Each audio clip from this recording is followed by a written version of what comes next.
आणि give the chargesheet. अनेक लोकांना तुम्ही विचारलं की बा चार्जशीट वाचलं का तू? आपल्याला वाटतं आपण छानपणा करावा, आरोपीला विचारावं चार्जशीट वाचलं का? तो म्हणतो मी थोडं थोडं वाचलंय. एखादा म्हणतो मी वाचलेलं नाही. दुसरा चिकित्सक असेल तो म्हणेल मी साहेब पूर्ण वाचलंय, तुम्ही वाचून घेतल्यावर आपण चर्चेला बसूया. वेल, you have to read charge as if you are reading a novel. छानशी कादंबरी असते ना, जी.ए. कुलकर्णीच्या कथा जशा तुम्ही वाचता, पंडित महादेव शास्त्री जोशींच्या कथा जसा वाचता, प्रेमचंद सर उत्तर भारताचे प्रसिद्ध कथालेखक, त्यांच्या कादंबऱ्या आणि कथा जशा तुम्ही वाचता, तशी ती चार्जशीट वाचायचे. त्याचं कारण असं की एक चार्जशीट ही दुसऱ्या चार्जशीट सारखी कधी नसते. प्रत्येक ठिकाणी स्टोरी वेगळी असते. हिरो वेगळा असतो, हिरोईन वेगळी असते, विलन वेगळे असतो, साइड रोल करणारे वेगळे असतात, कॅमेरामन वेगळा असतो. या सगळ्या गोष्टी तुम्ही असं बघाल, मी माझ्या करिअर मध्ये बघितलं की मर्डरची घटना घडली, 100 मर्डरच्या केसेस घ्या, त्याच्यामध्ये 100 स्टोरीज तुम्हाला मिळतील. एक केस दुसऱ्या केस सारखी घडत नाही. आणि म्हणूनच कारण असं आहे की आपण कोर्टाला जे दाखवतो ना, तो त्या सायटेशन मधला रेशिओ दाखवतो, त्यातलं सूत्र दाखवतो.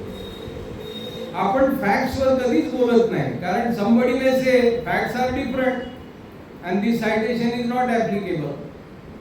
तुम्ही सायटेशन देताना नेहमी जज साहेबांना सांगितले आपल्या केस मधला रेशिओ आणि ह्या केस मधला रेशिओ सेम आहे.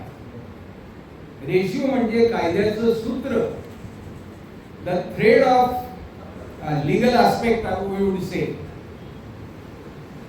आता ही चार्जशीट वाचताना पहिल्यांदा आपली चार्जशीट आणि कोर्टामध्ये असलेली ओरिजिनल चार्जशीट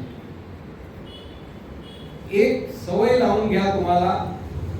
या दोन्ही चार्जशीट कंपेअर करून घ्या, कारण काही कागद पोलिसांच्या बेफिक्रीमुळे तुम्हाला मिळालेले नसतात, आरोपीला दिलेल्या सेट मध्ये ते नसतात.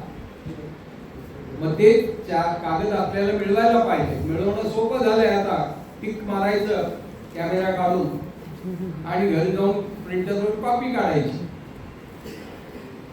ती चार्जशीट मिळाल्यानंतर read it as a novel. आपल्याकडे जे मोठे सॉल्वर्ड्स होते, हेगडे साहेब, ओळेकर साहेब, ते म्हणायचे be the master of facts. म्हणजे जी घटना आहे त्याच्यावर तुमची पूर्ण कमांड पाहिजे.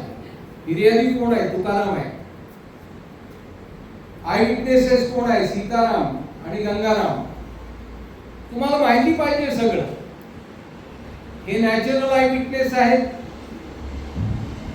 का यांना जमवलेले दिसत आहेत, आयोने इंट्रोड्यूस केलेले दिसत आहेत, लॉट ऑफ विटनेसेस दिसत आहेत, विटनेस आहे.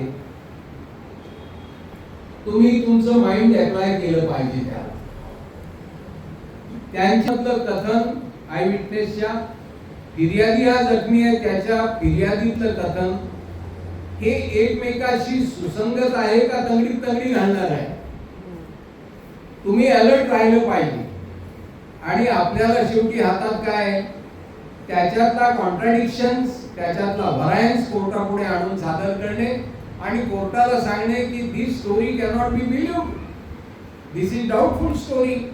हा एक सांगतो, हा दुसरं सांगतो, हा तिसरं, दोघांपेक्षा वेगळं सांगतो. हेच आपलं काम आहे ना.